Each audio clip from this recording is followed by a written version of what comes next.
to the NXT Podcast, your home for weekly NXT reviews and insight. The beautiful part of NXT is that when one dream ends, another dream begins. Find all of your NXT news, recaps, and analysis right here. So with that being said, we only have one question for you. Are you ready? We thought so. Let's get the show started right now. Hey everybody, welcome to the WWE Podcast. This is your NXT review for April 1st, 2025. And let me tell you, this was another great episode. I don't know if it's because we're on the way to Stand and Deliver WrestleMania weekend or what, but this was another great episode. Second great episode in as many weeks. And coming off a roadblock earlier this month, well, in March, and getting ready for Stand and Deliver. And I really enjoyed this episode. Obviously, there was highs and lows, but more highs than lows, I think. I think most of you that have seen this probably would agree. I'm going to get right into it. It's been a rough week. My dad is in the hospital. Everybody wish him well. And but he'll be back to his old NXT loving self real soon, I'm sure. So this is the NXT review for April 1st, 2025 from the Performance Center in Winter Park, Florida. Let's get into it. Before I get into it, don't forget WWE Podcast. Follow it on Apple Podcasts. Follow it on Spotify. Hey, join Patreon. You get ad-free. All of what we do. Matt, me, everybody. You will get these shows on Patreon ad-free. Plus, you get bonus After Dark episodes. What more could you want for a couple bucks? Really? Couple bucks a month. You pay more for that for probably weird stuff that I don't even know about and I don't want to know about. So anyway, definitely Starbucks for God's sakes. But anyway, let's get into the show. Like I said, it was on April 1st, 2025 from the Performance Center in Winter Park, Florida. Your commentators tonight were Vic Joseph, again, Booker T, and Corey Graves. And your ring announcer is Mike Rome. So, this show started out with Stephanie Vicaire and Ava in the ring. Stephanie holding both of the belts that she has rightfully earned over the last few months. And we find out from Ava and Stephanie that she is going to relinquish the North American title. Now, I have some thoughts about this I'm going to share with you. I'm not going to read verbatim what they said. I just wanted to share my thoughts. Number one, the first thing I thought was, it's April 1st. It's April Fool's Day. At first I thought maybe this was an April Fool's joke. And at some point somebody was going to be like, April Fools, haha, no, she's keeping both belts. That didn't happen. Then, my second thought was, why would they have Stephanie defend both titles last week just to give one of them up the week after? Why not just do it out of the gate? I think I said when I did the show with DJ Kuzmo a couple weeks ago, I had said to him that maybe that they would have her relinquish the North American title.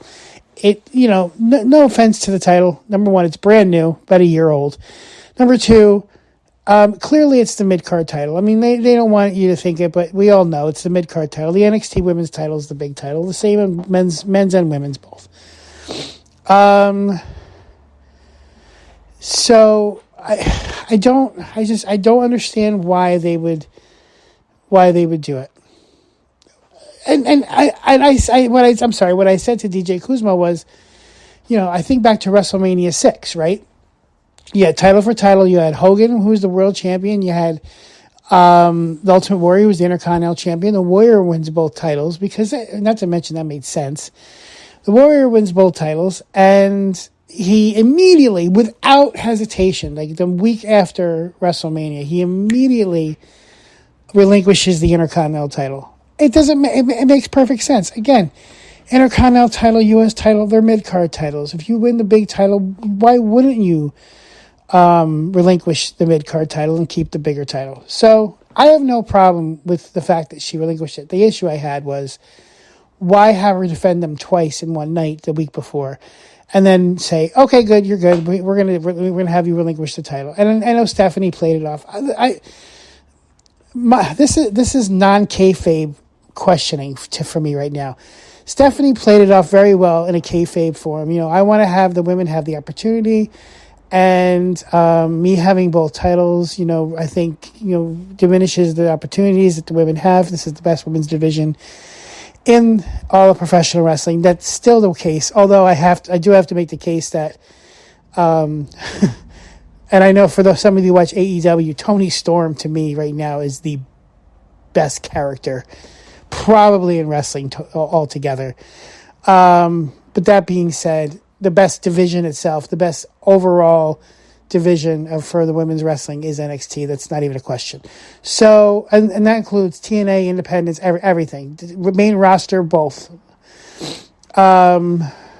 So what they decide that Stephanie's going to relinquish the North American title, and then they're going to have a ladder match, a 6-woman ladder match, to determine who will take the vacated North American title, women's title. I don't know if you remember, but back in Las Vegas last year, that's when Kalani Jordan was the first North American Women's Champion in Las Vegas. I don't think she'll win this year, but we'll talk about that more later. So now this week, next week, and the week after is the 3 last episodes before Stand and Deliver, and there's two qualifying matches each week. And then Stand and Deliver is the 19th. So we did have a couple qualifying matches tonight, which I will talk about as we go through. I like the concept. I like the fact that they're giving different people opportunities. And again, I'll talk about that later on. It's going to be a great match. The ladder match for the title is going to be a great match. I have no doubt in my mind. It's just weird the way they did it. That's all I'm not saying it's bad. I'm saying it's weird. So anyway, after Stephanie and Ava are talking, all of a sudden we hear the siren and Jordynne Grace comes out. Jordynne Grace got a lot better pop when she was in TNA coming over to NXT than she does now. And I think part of it is, and I heard this on Busted Open. I was listening to Busted Open the other day, and I heard that, the fact that she keeps interrupting Stephanie, who already has a hard time with English in real life. People are getting frustrated. I think people are getting frustrated with that. It's in the novelty of, listen, don't get me, I am still a huge Jordynne Grace fan, as I am a huge Stephanie Vicaire fan. But I think that people are just kind of getting, it's not, the novelty is worn off. When she was in TNA coming over, it was a novelty. It was, oh, cool. This is I think she was the first. I think she was the first when right before the contract got signed, but they were still working together, NXT and TNA, that, I think she was the first that actually came over. And so it was a huge novelty at the time. And then she left and then came back for a little while at the end of the year, still with TNA, without the TNA Knockouts title. But then, she got signed in January. So anyway, Jordynne comes out, starts talking to Stephanie, basically saying, "Sorry I interrupted you, but I want a shot at the NXT title." Because I forgot to mention, Stephanie said that she will give up the North American title on one condition, that she gets to pick her opponent for Stand and Deliver for the NXT Women's title. So of course, Jordynne wants first crack. And listen, Jordynne, oh Oh my God, Jordynne Grace deserves a title shot. Just on her resume alone, she deserves her title shot. I know some people are like, well, she just got in, she had a couple matches, big deal. Come on, she was the TNA women's division for knockouts division, I guess they call it, for a while. So she's earned her flowers. If she wants a title shot, let her get a title shot. But shortly after Jordynne comes out, I know I'm talking quickly, but there's a lot to get through. Just after Jordynne comes out, after a few minutes, then Jada Parker comes out. And Jada Parker, number one, I've been talking great things about Jada for a few months now. Jada Parker, number one, she's wrestling-wise, she's nowhere near Stephanie and Jordynne. That's not a question. But on the mic, she is so good. She does do this thing where she does quiet interrupting when somebody interrupts her. Then she'll make a snide comment under her breath, which to be honest, I'd rather hear it out loud. Say it out loud. But she comes out. She says that she deserves another title shot, and Jordynne says, no. You don't know how title shots work because you never had a title. Which of course the crowd was like, oh. Anyway, so Jordynne Grace comes out, Jada Parker comes out. Stephanie looks at the two of them and says, looks like you two should work this out. And then they immediately start beating the crap out of each other. Stephanie and Ava kind of fade back into the background. So I don't know if they're going to do a number one contender match between the two of them, or they're going to do a triple threat match. Either way, it would be a great match. I'm the kind of person that, and this also goes to the main roster too, which I'll talk just a little bit about. Even though I'm not a main roster podcast kind of guy, I'd like to be someday. But right now I do NXT, and I love NXT, so I have no problem with this. I'm a purist. So back when I was a kid, now I'll talk about the main roster for a second because this is back when NXT didn't exist. Back when I was a kid, there were 4 main pay-per-views. There was SummerSlam, which generally was a tag team match with a world champion and somebody else versus, usually Hulk Hogan at the time, versus 2 of the biggest heels. And there's a tag team match. And for instance, the Mega Powers versus the Mega Bucks. I don't know if you remember that. It's Hogan and Savage versus Ted DiBiase and Andre the Giant. The main events were matches like that. Then you have Survivor Series, which there was actual Survivor Series. It was 5-on-5 or sometimes 4-on-4. And there was elimination, elimination till there's a sole survivor, maybe 2 sole survivors on one team. So that was that. Then there was the Royal Rumble, which obviously we know what the Royal Rumble is. It's still the same today as it was back then. And then it was WrestleMania. And to me, WrestleMania didn't have tag team matches, didn't have specialty. This is back again when I was, I was a kid, 3, 4, 5, 6, 7. Those WrestleManias. There was no tag team matches. There was no, I don't even think we had triple threat matches back then, but there were no triple threat matches. Nothing's it was a one-on-one. This is the main event was the biggest baby face versus the biggest heel. Generally Hulk Hogan. Again, this, back in the late 80s, early 90s. But that was the way it was. There wasn't a huge one-on-one match until WrestleMania. Now, this year, they're doing a lot of triple threat matches. They're doing a lot, not just the main event. We're talking about CM Punk, Roman Reigns, and Seth Rollins. That's a triple threat match that's going to main event, from what I hear, main event night 1.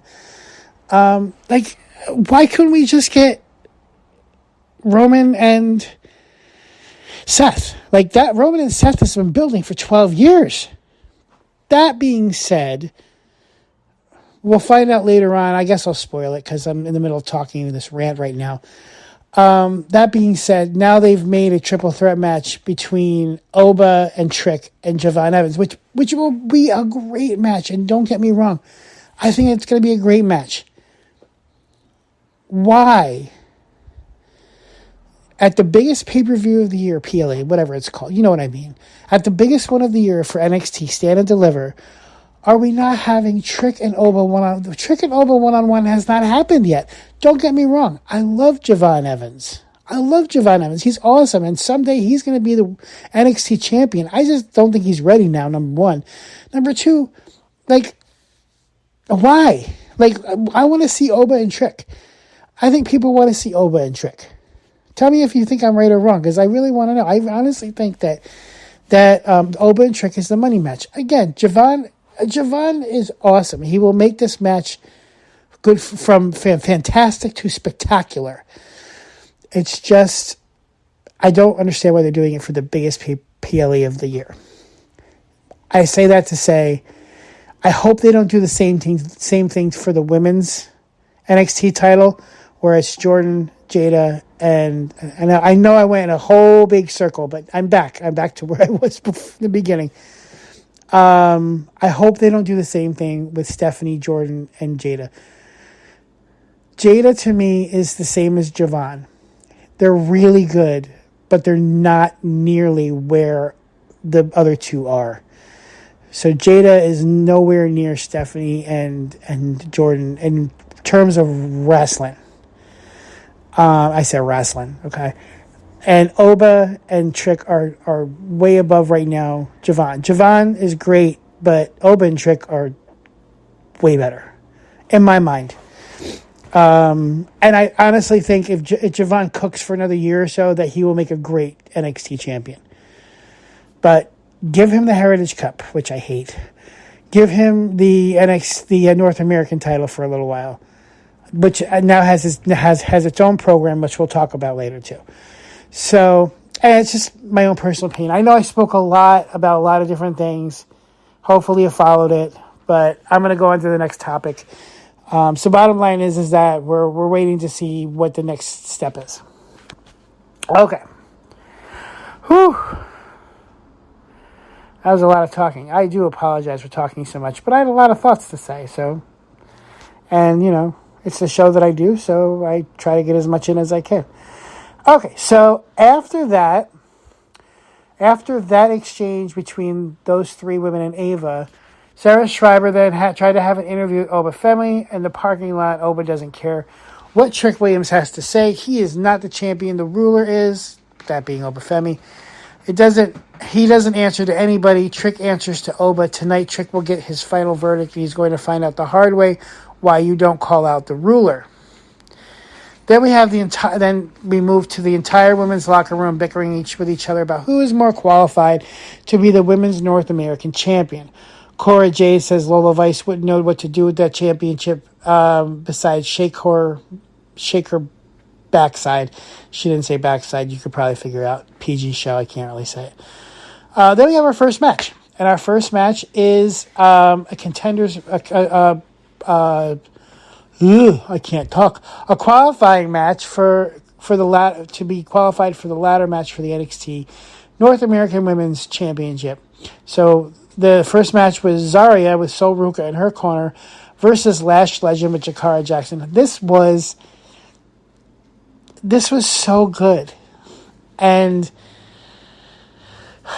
I know I'm one to give their people their flowers and say they have to be on the main roster. Lash Legend did not win this match. And I honestly think, and I'll tell you, and this kind of ties into the second qualifying match tonight too, which I'll talk about in a second. Lash Legend, though, in a losing way, looked great. Again, she always looks great. To me, I mean, listen, if they could either A, send both the Metaphor girls to the main roster, which they've already kind of dabbled with last year, and then they were both in Saudi Arabia, or Lash can go. And the main roster women's divisions need a boost. It doesn't have to be everybody. It could just be a couple people, or maybe just one person, but they need a boost. Lash would be a great boost. I mean, right now, everybody's got a thing going on, so this wouldn't happen till maybe early spring, late spring, whatever. I guess it's early spring now, so late spring, early summer. But yeah, she's great, and Zarya is great too. But Zarya is still new. She hasn't really had a ton of matches under her belt. She did win the match. She was able to F5 Lash Legend, which Lash Legend is a big. Not mean this in a negative way. She's a big woman, like a strong woman, and for Zarya, who's also a huge, very strong woman, to put Lash on her shoulders and give her an F5, it was amazing. It was a great match. Great match, great starter, great start to the first match of the show. Ultimately, like I said, Zarya won, and she now qualifies for the ladder match for the NXT North American Women's. I've been saying that a lot tonight, haven't I? Okay, so after that, we have Yoshiki Amura telling Josh Briggs that one of his major goals is to perform a stand and deliver. Wesley, I always say their name wrong, Tyreek Igwe and Tyson DuPont start laughing at Inamura. Wesley tells Inamura that to not get his hopes up, and Wes feels like he can run his mouth because he broke his back carrying the company. Briggs says that Wes is not tough enough, and Inamura thought Wes had honor and fought with honor. Inamura then challenged Wes to a match. Wes accepts the challenge, and they are going to have a match next week on the show. Then we go to Ava's office where Kalani Jordan is making her case to why she will recreate history, stand and deliver. Roxanne Perez joins the conversation, and this is a perfect opportunity for Roxanne because once she climbs up the ladder and grabs the NXT Women's North American title, she will be the first woman to capture every single championship in NXT. Kalani knows that Roxanne is great, but over her dead body will she be a stepping stone in Roxanne's book. So Kalani says that she's getting hers. Roxanne is glad that Kalani finally grew a backbone. Unfortunately, the prodigy and history are synonymous with each other, regardless of Kalani's new attitude. Ava informs Roxanne and Kalani that they will be facing each other for the second qualifying match, and only one of them will be going to stand and deliver. Which, if that's the case, I have an issue, but we'll talk about it later. The family then goes over the backgrounds of each of the Dark State. It was kind of interesting. I'm not going to go through all the backgrounds because it was a lot, but this was kind of a cool way. Number one, it's a cool way to get the D'Angelo family involved in programming, but it was a really cool way to realize who the Dark State guys were. Okay, like this was their introduction, but they didn't introduce themselves. They were introduced by the D'Angelo family as the background. That basically they were doing background checks on the guys. So I thought that was really cool. Okay, then we have Hank and Tank seeking wisdom from Pretty Deadly. Pretty Deadly tells Hank and Tank that they need to look the part before they can get the part. And No Quarter Catch crew Watson, Tavion Heights says that Hank and Tank look like they're going to get their asses kicked again. As I said, I'm sorry. So Hank and Tank were wearing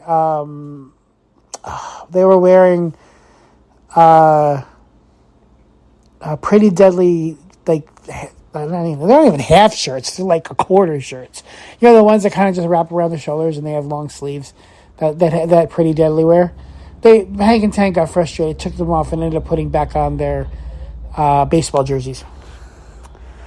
Then we have Swipe Right from WWE Evolve in the crowd. And that's kind of interesting that they were on NXT this week because I just started watching a few episodes this week of Evolve, which is a really good show. I mean, obviously there's some people there that you know. Wendy Chu was on one week. Mensa, right. Ora Mensa. Yep, Ora Mensa. Riley Osborne, formerly of Chase University, was on. So it's actually a pretty decent show. If you have Tubi, I mean, Tubi's free. If you don't have Tubi, download Tubi. But it's on Tubi. They back up all the episodes, so you can start from the beginning and just get to where you need to be. But it's an hour. I think it's an hour. It's a good show. It's if you like up and comers, and some of these people, will be coming up to NXT at some point. It'd be kind of good to know them if you're watching both shows. Then we have the second match, which is Hank and Tank versus Miles Bourne and Tavion Heights from NQCC.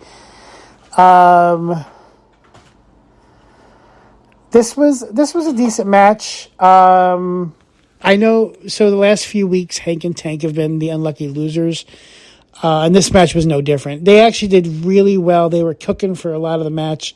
It was a decent match, and you know me, I'm not a big Hank and Tank fan, but they're starting to grow on me. This whole lovable losers thing is kind of working on me. I think it's working on a lot of people, but they did end up losing this match again to North Quarter Catch Crew. So they keep going against tag teams, and they keep losing. I think at some point there's going to be a twist, and I'm looking forward to that. Maybe a heel turn. Okay, so after that match, we have Trick Williams come out to the ring, and he says, all right, let's be clear. Last week I called Oba out to meet me in the ring, and I ain't heard from him since. But Oba, don't get it twisted, dog. Even if you are the NXT champion, I'm still the man here at NXT. And I've been the man ever since I decided to be on my own. Yeah, this is interesting. This is really interesting. I fought for this. I sacrificed for this. I lost a brother for this. Look, I did all that just to become the whoop that era. I did all that just for this to become the Trick Williams show. I know this is the CW network, but don't get it twisted. Every Tuesday it becomes the TW. He said TW. Oba, I am him. He said those words. Sound familiar? But all this success comes at a cost. I feel all the hate in the back. Y'all don't want me to shine. Y'all don't want me to be that dog. Y'all don't want me to get back on the top, but I get it now. Then Javon Evans comes down and says, nah, hey, Trick, let me be real with you. And Trick says, no, don't be coming out here interrupting me. Hey, look, I know why you're upset. I know what happened last week. But hey, that's collateral damage, man. It's stand and deliver season and time for grown folks to start talking. Then Javon says, Trick, I ain't going to lie. I wasn't sure what you did last week, but then I finally realized that I understand you now. Like, Trick, let me ask you a question, bro. He said bro a lot. When did you know it was your time? That sounds familiar, doesn't it? I understand what spot you're in right now, because last year you was me. When Trick Willie wanted the NXT Championship, he became the NXT's golden child. That sounds familiar too, don't it? And just like you, bro, I want that top spot. But the difference between you and me is I don't need to break out of someone's shadow to get the number one spot. You feel me? I'm ready right now. That was some of the stuff that was like. I just love the jabs. I love the jabs. Trick says the crazy thing is, Javon, you're in Trick Williams' shadow right now.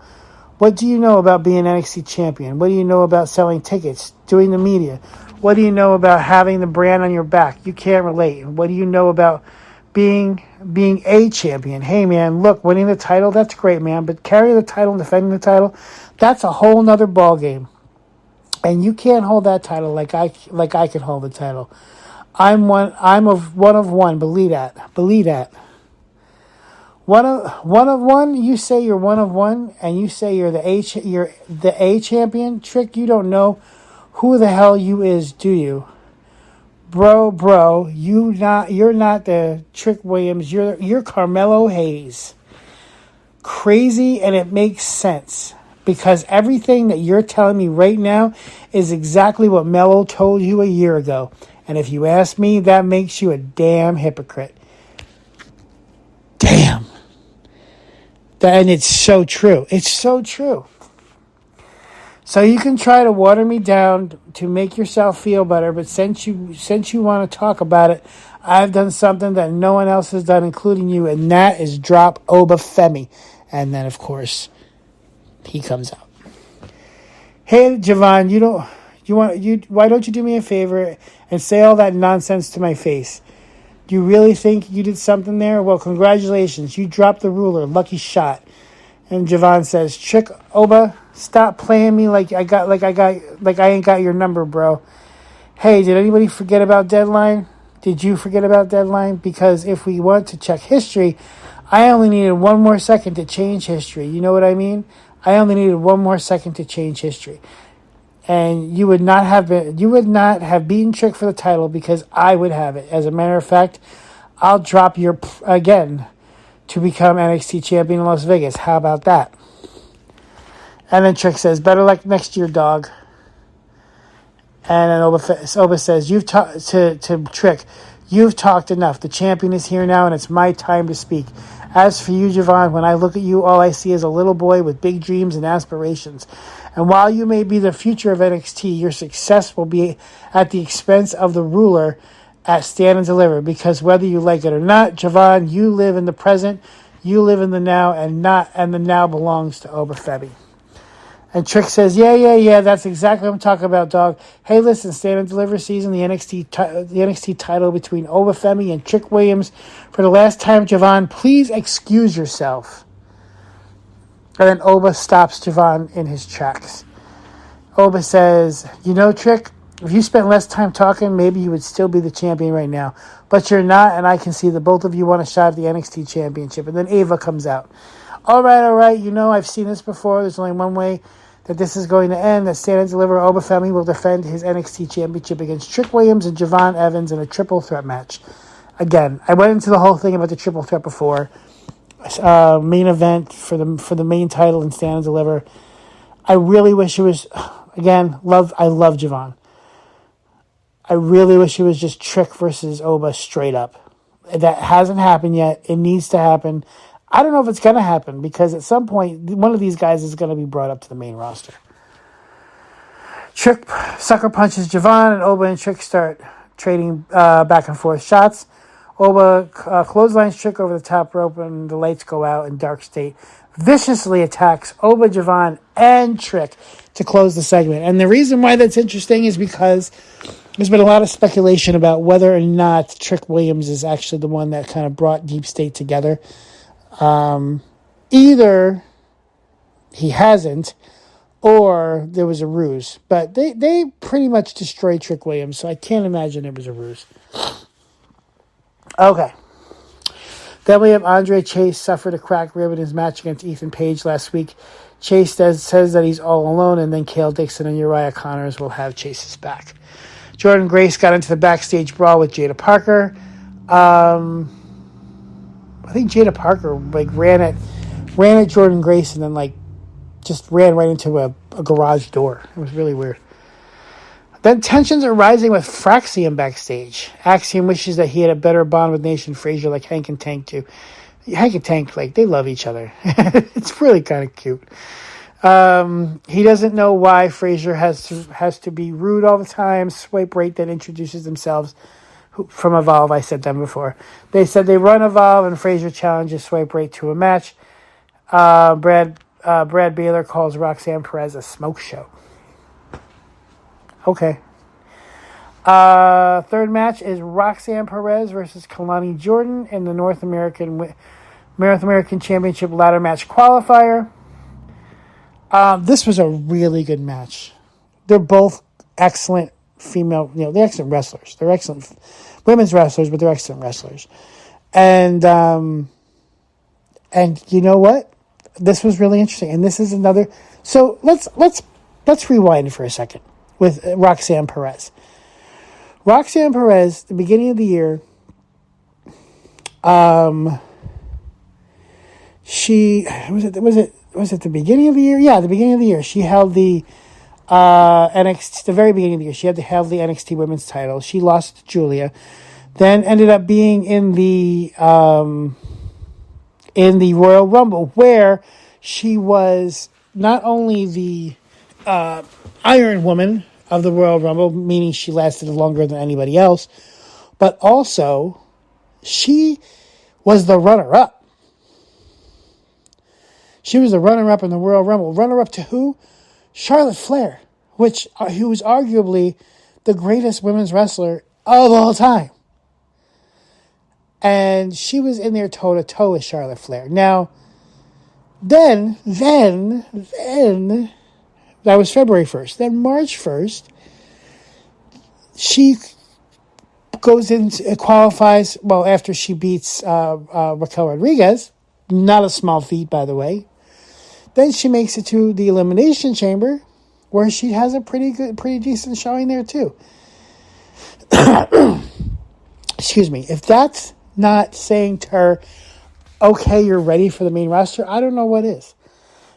Then she has a match against Jordynne Grace, loses to Jordynne Grace. And last night, she has a qualifying match against Kalani Jordan. Now, mind you, Kalani Jordan is the first North American Women's Champion. She won the ladder match last year, again. And she also beats Roxanne Perez. To me, well, so two things. Number one, Roxanne Perez has to be someplace on WrestleMania weekend. She has to be somewhere. Granted, I know that last year Tiffany Stratton wasn't anywhere for WrestleMania. But now Roxanne Perez is not qualified for the North American Women's Title ladder match because she lost to Kalani Jordan, who now is.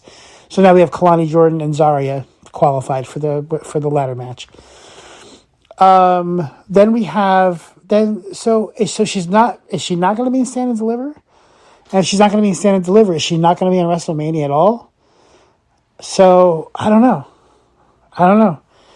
I hope that they find something for her to do, because she, to me, like, she's not as good of a wrestler as, let's say, Stephanie or Jordan or whatever. But to me, she's the best all-around woman. Like, the best. She's like the best on the mic. Like, for between mic, wrestling skills, and everything, she is hands down the total package. So she, I just honestly think that they need to find something for her to do WrestleMania weekend. I don't care what it is. But anyway, she ends up losing to Kalani Jordan. Kalani Jordan ended up winning with a split-legged moonsault, which she does, which is her finisher. And so the ladder match is shaping up. So next week we have 2 more qualifiers. And then the week after we have 2 more qualifiers. And then we get the match at Stand and Deliver. So it's Stand and Deliver is shaping up to be really good. Which, I mean, are we surprised? No. I'm not anyway. I don't know if you are. Then, I'm getting hungry. I need to wrap this up soon. Whew. All right, then in the back, we have Stevie Turner, and she apologizes to Ava for Swipe Right's behavior. Her and Mr. Stone have to deal with them every week, every single Wednesday on Tubi. Ava's not going to be intimidated by Dark State next week, NXT. Dark State will battle Oba, Trick and Javon in a 6-man tag match. That should be very interesting, so we'll see how that works out. Then Sarah Schreiber had an backstage interview with Ricky Saints. Ricky says that the last week's cheap shot from Sean Spears lit a fire inside him. He's not worried about the past. He's worried about the future. The future says that Ricky is going to be dripped out in gold tonight. It took Spears a long time to taste glory, but Ricky is going to do it in record time. The revolution will be televised because Ricky Saints will become the new NXT North American champion. Then we have Zarya, who loves the confidence Kalani has, but she's not going to win at Stand and Deliver, so Ruka will be having a qualifying match next week. Kalani reminds Soul about nice people finishing last, and Soul says that Kalani will not drive a wedge between her and Zarya. Zarya doesn't mind the tag team name Zaruka.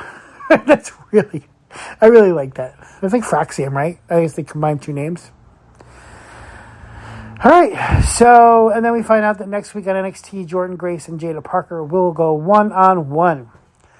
Last match of the night, the main event, and this was a great match. It was a great match. We had Sean Spears, the North American champion, against Ricky Saints for the title. This was, like I said, this was a great match. A lot of back and forth.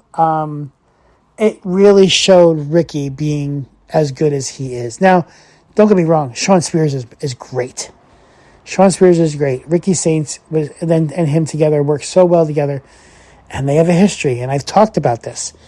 And So at the end, at one point, towards the end of the match, Shawn Spears gets the North American title belt and bashes Ricky Saints over the head. And there was a 3 count that I honestly thought the referee's hand hit the mat 3 times. Apparently not, or he messed up and fixed it. But after getting hit in the head with a belt, Ricky did kick out. He basically took out, except Izzy Dame, basically took out all the members of the Culling before getting back in the ring, spearing Shawn Spears and doing his finishing move, which I don't remember. It's basically a reverse power slam where he puts him on the front side of him. So first he hits a Death Valley driver, and then he connects with the Rochambeau, which is like I said, it's basically a power slam, but instead of doing it on the back, you do it on their front. Yeah, I hope I'm explaining that well. So Ricky wins and Ricky is your new North American champion for NXT, which a month ago, he wasn't even signed to NXT. So it seems that, so now we've got, okay, so after the match, Ethan Page comes out and beats the crap out of Ricky. So they're obviously setting up something there. But think about this for a second. Now I'm going to answer my own question, obviously, because I'm not talking to anybody. Only my cat's here right now. But what do Ethan Page, Shawn Spears, and Ricky Saints all have in common? They all worked for AEW. So basically, and by the way, not only that, they all, within a year of less. I mean, Ricky was 4 weeks. Ethan Page was 40 days. And Shawn Spears, within a year, they've all become champions in NXT. So basically what NXT is saying to AEW is, if you're good over there and you come over here, we're going to push you. They pushed Ethan Page right out of the gate, and they absolutely should have. Ethan Page, to me, again, I've said this before, right now he's the greatest heel in NXT. Shawn Spears is a close second. He really is so close. But all 3 of them are so good, and I feel like they got crapped on. I'm trying to be PG again. They got crapped on in AEW, and basically they said, NXT said, come on over and we'll give you the push, and they are. And the 3 of them are so good. So right now, Ricky Saints is the North American champion. I don't know if it's going to be him and Ethan Page to stand and deliver. I don't know if it's going to be a 3-way with all those 3 guys, but either way, it's going to be a great match, no matter how you look at it. Ricky is awesome, the charisma, the great baby face. Ethan and Shawn are just so good heels, such good heels. Excuse the siren in the background. And yeah, I can't wait. Stand and Deliver is going to be great. Can't wait for next week. If you have any thoughts or comments, please let me know. Excuse me. My X handle is J from the HV. Jay from the HV. Please, send me a message. I'll respond. I always respond because I don't get a lot of messages on X, to be honest. Don't forget about Patreon, WWE Podcast, everything. Great show the other night. Hopefully next week will be just as good, and we're just pushing along to Stand and Deliver. And I will talk to you all next week. Thanks for listening to the WWE Podcast. Don't forget to subscribe on your favorite podcast app so you don't miss a show, or head to WWEpodcast.com.